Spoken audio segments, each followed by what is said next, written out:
I'm not really chasing, genre exercises the way I did as a younger director, trying to prove myself to fans and to the creative community. Despite being his high school sweetheart, their relationship was complicated.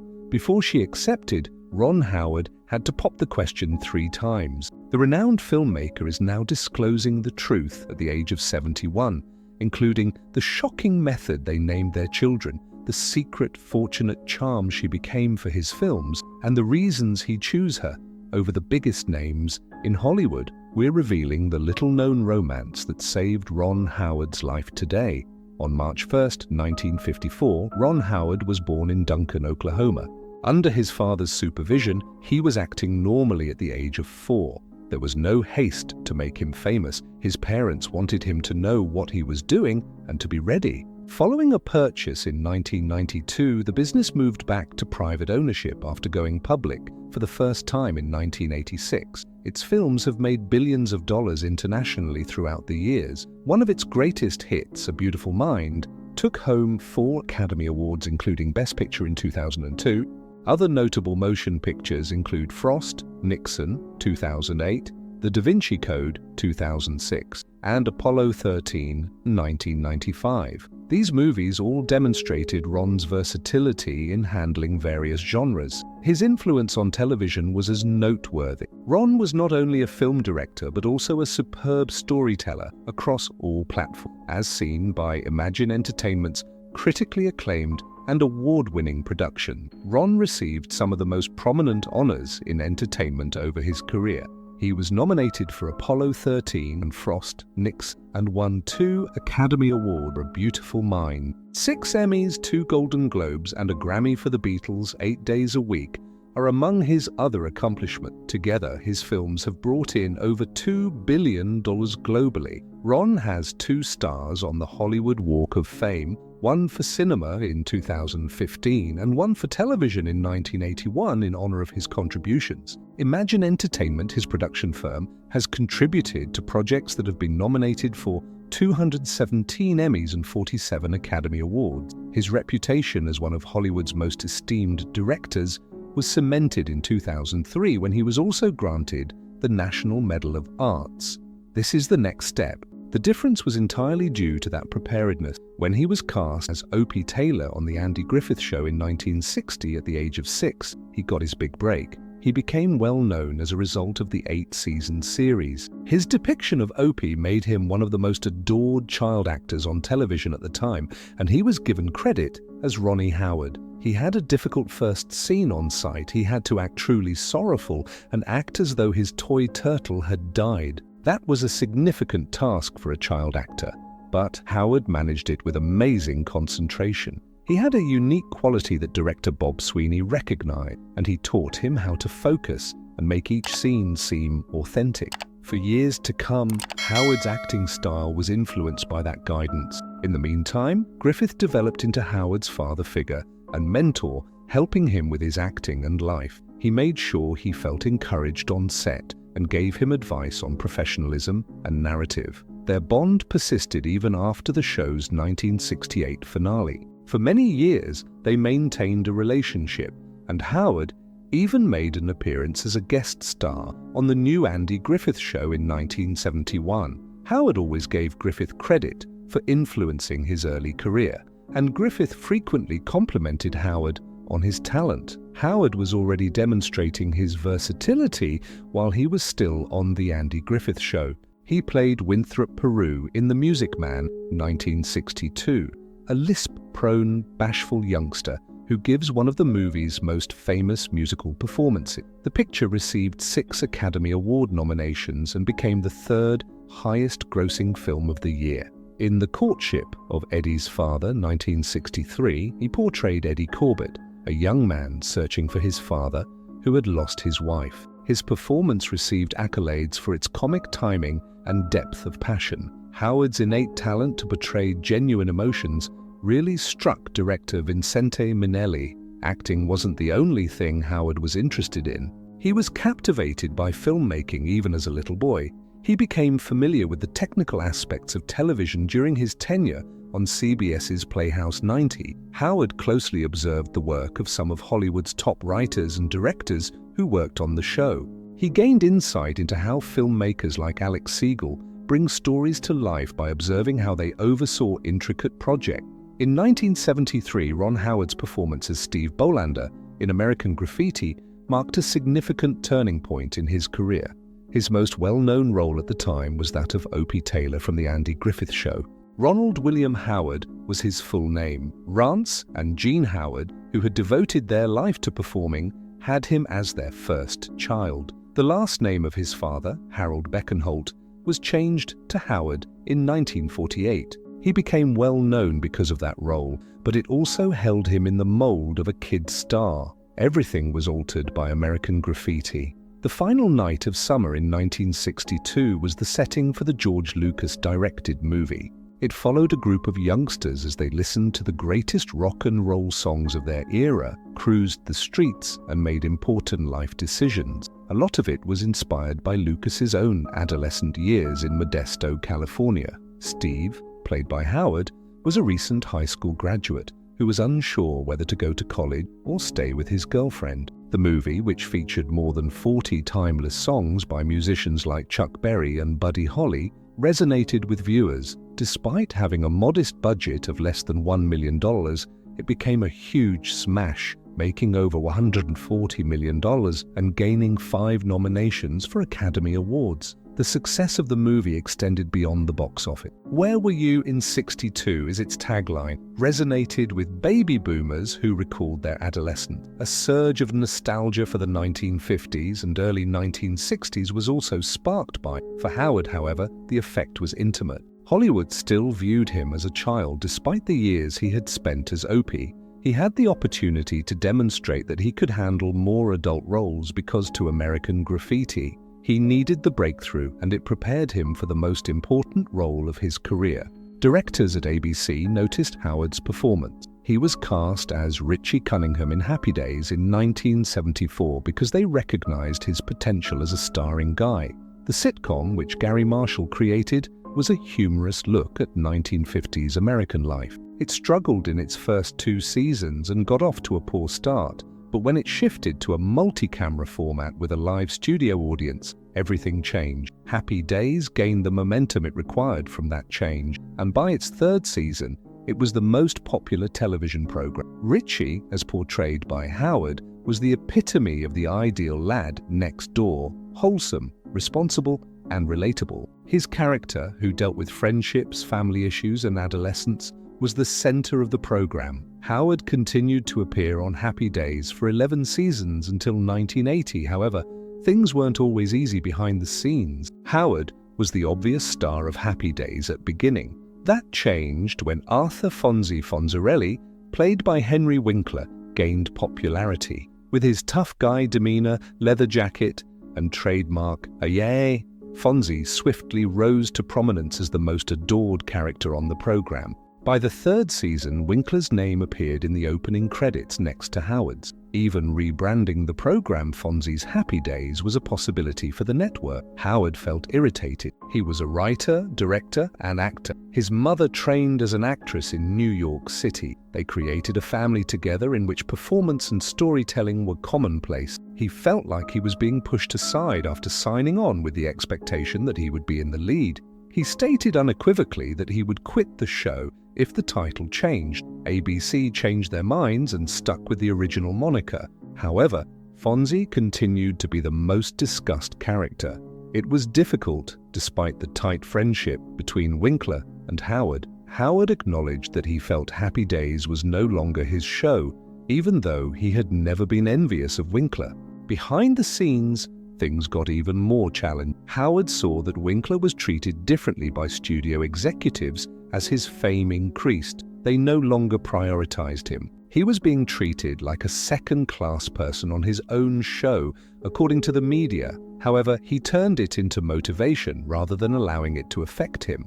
In an effort to demonstrate that he was capable of more than just acting, he concentrated even more on his directing goal. Howard wasn't a failing actor when he departed Happy Days in 1980.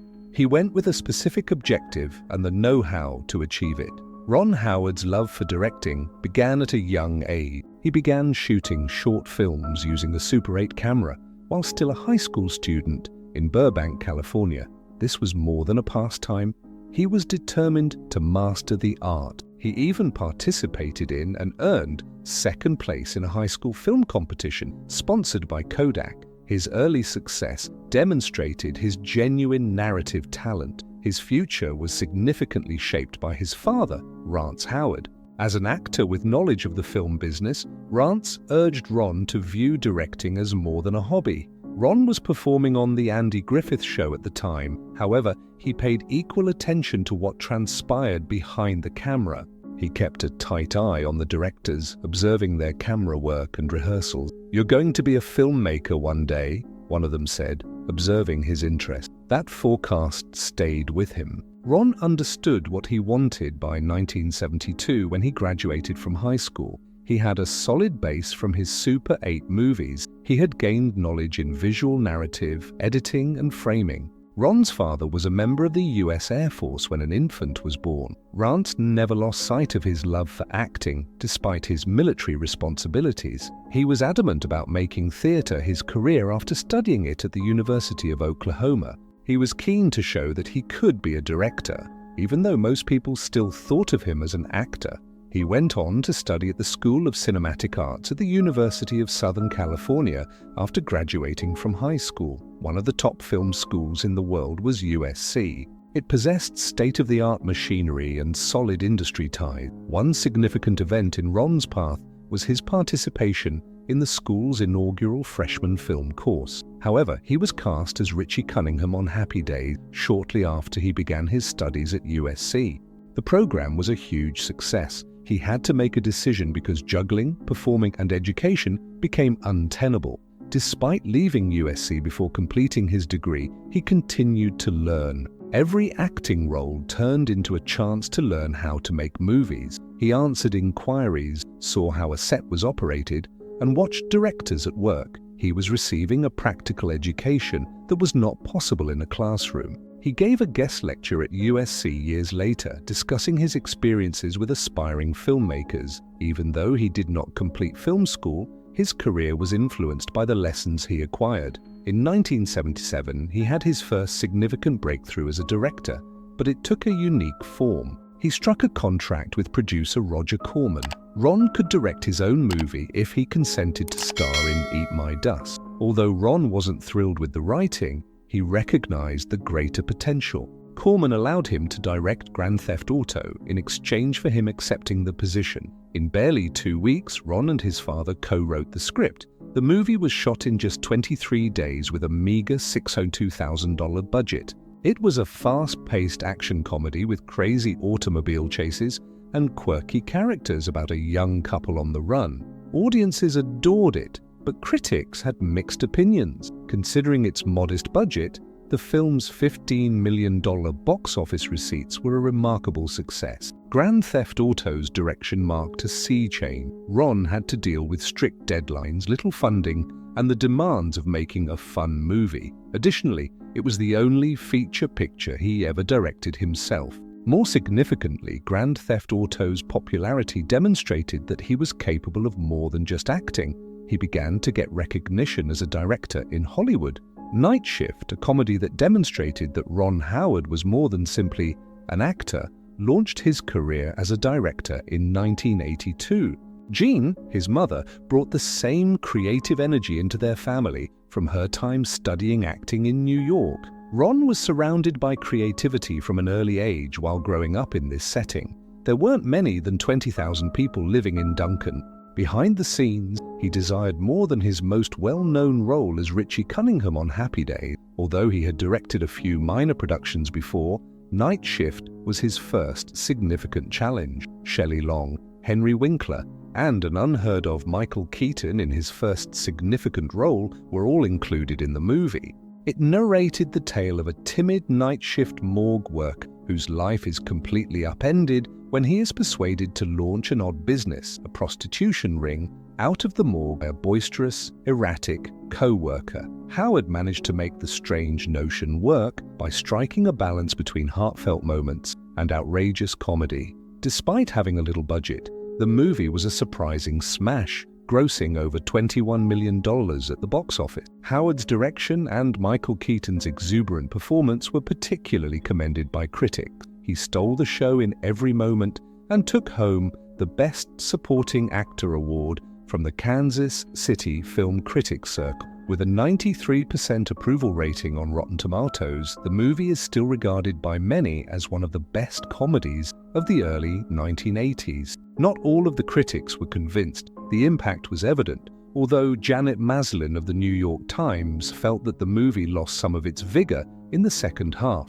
Additionally, the movie improved Howard's collaboration with Henry Winkler. On good days, they had been together for years, but this was different. Winkler demonstrated that he was capable of more than simply comedy with one of his most memorable performances. Howard demonstrated his ability to confidently handle a full film at the same time. Some even made comparisons between Night Shift and other popular comedies of the time, such as Risky Business. Above all, the movie demonstrated Howard's development as a filmmaker. Howard advanced quickly after Night Shift. He directed the romantic fantasy comedy Splash in 1984, which went on to become an even greater success. Tom Hanks played a man who falls in love with Daryl Hannah's character, a mermaid, in the movie. Although it was a novel concept, the combination of heart and comedy was what made it effective. Hanks and Hannah's chemistry made the love tale plausible, and John Candy and Eugene Levy contributed further humor.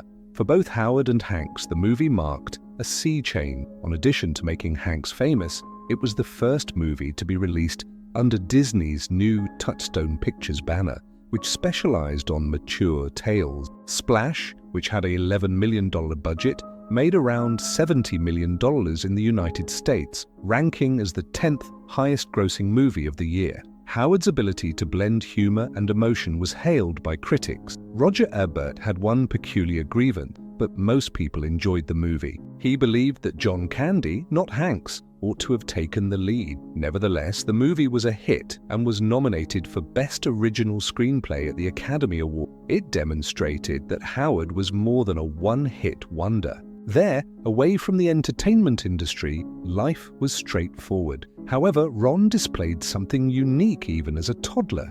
His folks picked it up early. He was a filmmaker who could offer Hollywood something new. Howard took on something quite different with Cocoon just a year later.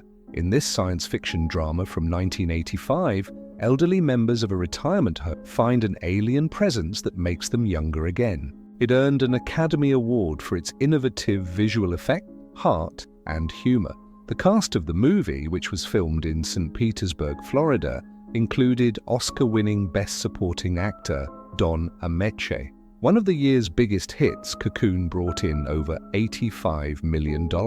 Apollo 13 demonstrated Howard's skill in transforming actual events into compelling drama. In 1995, an oxygen tank exploded during NASA's 1970 lunar mission, putting astronauts Jim Lovell, Jack Swigert, and Fred Hayes in a life-or-death situation. Their aim shifted from landing on the moon to a last-ditch effort to get home. The trapped astronauts were portrayed by Tom Hanks, Kevin Bacon, and Bill Paxton, while Ed Harris and Gary Sinise were the mission control leaders attempting to safely return them. Howard collaborated closely with NASA to make the movie as realistic as possible. On the Vomit Comet, a plane that produces fleeting moments of weightlessness, he even shot scenes. That meticulousness paid off. On a $52 million budget, the film earned approximately $395 million worldwide and was nominated for 9 Academy Awards.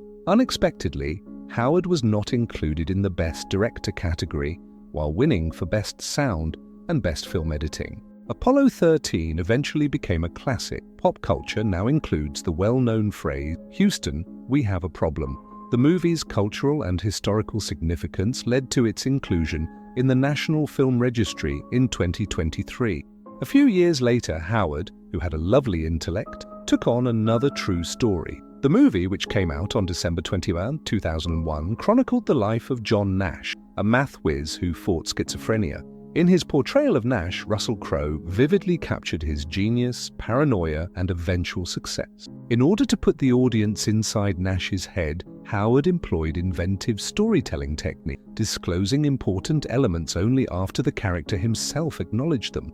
The bond between Nash and his wife, Alicia, played by Jennifer Connelly, provided the film's emotional weight. The movie won 4 Academy Awards, including Best Picture and Best Director for Howard, and she received an Oscar for her performance. On a budget of $58 million, it made nearly $313 million globally. In addition to becoming a box office hit, the film altered public perceptions on mental illness. It honored Nash's accomplishments and tenacity, while educating viewers about the difficulties associated with schizophrenia. Not all of Howard's work was serious drama. He ventured into the realm of fantasy in 2000 with the publication of How the Grinch Stole Christmas. It was difficult to turn Dr. Seuss's popular book into a live-action movie, but Jim Carrey's portrayal of the Grinch made the movie a Christmas success. They aimed to provide him with the best opportunity to hone his skills. They left Oklahoma to start over in Hollywood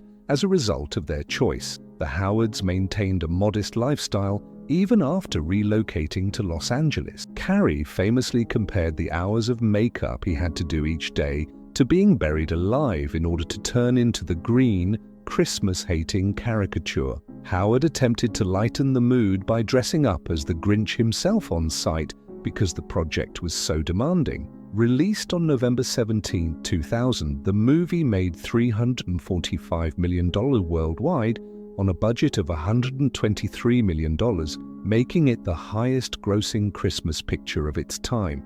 It was nominated for both production design and costume design and took home an Academy Award for Best Makeup. Audiences welcomed its darker comedy, despite some critics finding it out of the ordinary for a children's movie. It eventually became a Christmas classic, and Carrey's portrayal is still among his most memorable parts. The Da Vinci Code, which was adapted on Dan Brown's best-selling book, was directed by Howard in 2006. Tom Hanks played symbologist Robert Langdon in the movie, who solves a riddle connected to the Holy Grail and a covert religious group. The film sparked criticism right away. Debates raged over its depiction of Christianity, religious organizations called for boycotts, and the Vatican denounced it. However, ticket sales were unaffected by the dispute. After making $760 million worldwide on a $125 million budget, The Da Vinci Code became Howard's highest-grossing film when it debuted at Cannes on May 17, 2006. Inferno 2016 and Angels and Demons 2009 were his 2 follow-up films. Audiences enjoyed the film's blend of mystery, history, and action, despite critics' disagreements over its historical accuracy. There were some lighter moments in the production behind the scene. Howard still finds humor in the anecdote about Tom Hanks changing his clothes in front of the Mona Lisa while filming at the Louvre. Although Ron Howard has produced some amazing movies, not all of his work is a hit. Inferno 2016 and Solo, A Star Wars Story 2018 were 2 of his worst box office failures. Both had substantial budgets, high standards, and solid ties to profitable properties. They still had trouble drawing crowds. Tom Hanks starred in the 3rd installment of the Robert Langdon film series, Inferno. The Da Vinci Code, the first film, made $760 million worldwide in 2006 and was a huge smash. 2009 saw the release of Angels and Demons, which brought in $485 million. The audience had lost interest by the time Inferno arrived. Against a budget of $75 million, it only made $220 million. The film was criticized by critics for its unremarkable performances and convoluted premise. Many people had simply lost interest in the series, and marketing had failed to generate excitement. I felt that Inferno was an afterthought in comparison to the previous flicks. Then came the Star Wars movie Solo, which had issues behind the scenes long before it was released. The original directors, Christopher Miller and Phil Lord, were sacked midway through the filming process. They didn't surround themselves with luxury or purchase a home. They chose Burbank because it allowed them to concentrate on their work without interruptions. They never wavered from their principles, regardless of their level of prosperity. Howard was brought in to take over, and he worked under pressure to reshoot a lot of the movie. Although the finished movie was largely well received, no audiences showed up. It became the first Star Wars film to lose money, grossing $393 million worldwide. Its chances were harmed by several things. Franchise weariness resulted with the release of The Last Jedi only 5 months prior. Recent Star Wars movies had elicited conflicting emotions from fans, with many wondering if Alden Ehrenreich could match Harrison Ford's portrayal of Han Solo. Despite having strong action and plot, the movie had trouble capturing viewers' attention. Howard handled these setbacks professionally. In spite of them, he avoided assigning blame and took delight in his work. There is more to Ron Howard's life than just his success in Hollywood. It is a tale of devotion, love, and family values that has endured for many years. He first met Cheryl Alley, the lady who would be his lifelong girlfriend, in Burbank, California. At John Burroughs High School, they were infatuated. On November 1st, 1970, they went on their first date. They went out for pizza after watching a re-release of It's a Mad, Mad, Mad, Mad World. Despite being a straightforward evening, it was the start of something enduring. Cheryl was the one, Ron was sure. He asked her to marry him 3 times before she accepted. She desired to prioritize her studies and obtain a BA in psychology, followed by a screenwriting MFA. On June 7, 1975, they were married when she was ready. Andy Griffith and Tom Bosley were among the close friends and family that attended their modest but significant wedding. Cheryl became his partner in everything after that, not simply his wife. It became customary for Ron to have Cheryl appear in each of his movies. He thought she was lucky for him, even if it was only a brief appearance. But Cheryl was more than just a helpful spouse. She released the book In the Face of Gin and established her own writing career. She supported Ron through all of his triumphs and setbacks. Ron was straightforward in his response to a question about the key to their enduring marriage. He supported candid dialogue and respect for one another. He believed that there was only a willingness to develop together over time and no secret formula. Even when his career took off, Ron remained grounded because of that approach. At the age of 18 months, Ron made his stage debut. He had already made his cinematic debut in 1956's Frontier Woman by the time he was 2 years old. When they had children, their life together grew. Their youngest child, Reed Cross Howard, was born in 1987. The twins, Paige and Jocelyn Carlisle Howard, were born in 1985, and Bryce Dallas Howard was born in 1981. Every child followed a different route. With roles in The Help and Jurassic World, Bryce rose to prominence. Jocelyn chose a quiet life away from Hollywood, while Paige pursued acting and writing. Reed pursued an entirely different passion, turning into a social media star and professional golfer. Despite the Hollywood attention, Ron and Cheryl wanted to provide their kids with a typical childhood. They concentrated on providing them with a solid upbringing and discouraged them from acting while they were little.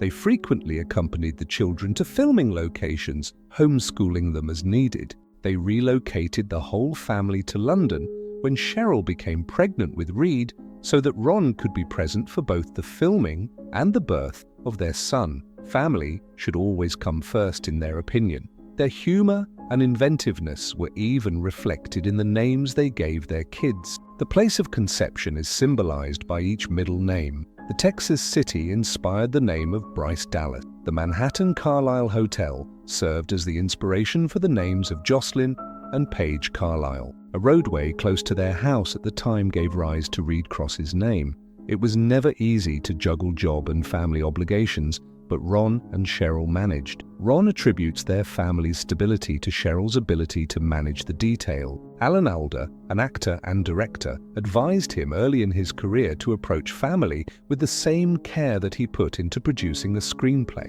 Ron acted on that advice. He was present as a father even when he founded Imagine Entertainment, ensuring that his kids never felt cut off from him. They never thought work and home life should be kept apart. Rather, whenever practical, they combined the two. Although it wasn't always easy, it was effective for them. Their love remained strong because of simple routines like going on bike rides or coffee dates. Later, their kids talked about how, in spite of their father's hard job, this strategy provided them with stability.